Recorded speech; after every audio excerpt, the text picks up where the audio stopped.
સાબરકાંઠા જિલ્લા પંચાયતના પૂર્વ પ્રમુખનું નશીલા પદાર્થોના વેચાણ બાબતે નિવેદન સામે આવ્યું છે। તેમજ પૂર્વ પ્રમુખ રાજેન્દ્રસિંહ કુંપાવતે પોલીસ સામે સવાલો ઉઠાવ્યા।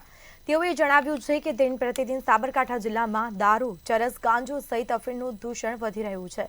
દારૂ, ચરસ, ગાંજો, અફીણનું સહિતના પ્રદૂષણોનું વેચાણ કરનારાઓનું આ સાથે જે રીતે તેઓએ નિવેદન આપ્યું છે, તેઓએ જણાવ્યું છે કે આ જે વેચાણ થઈ રહ્યું છે તેવા વેચાણ કરનારાઓના સંતાનો વિદેશમાં છે અને જ્યારે યુવાધનને બરબાદ થતો અટકાવવા પૂર્વ પ્રમુખે સાબરકાંઠાવાસીઓને આહવાન કર્યું છે કે પૈસા લઈ અને આ ધંધા કરનાર સૌ કોઈના દીકરા દીકરીઓ એ વિદેશમાં અભ્યાસ કરે છે અને સુખી સંપન્ન જીવી રહ્યા છે।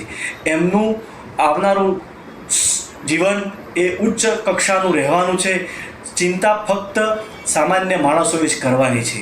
શું આપ સૌ લોકો મારી આ વાત સાથે સંમત હોય તો આવનાર સમયની અંદર સમગ્ર સાબરકાંઠાની અંદર આ બદીને દૂર કરવા માટે એક મોટું જન આંદોલન ઊભું કરવાની જરૂરિયાત હોય એવું મને લાગે છે।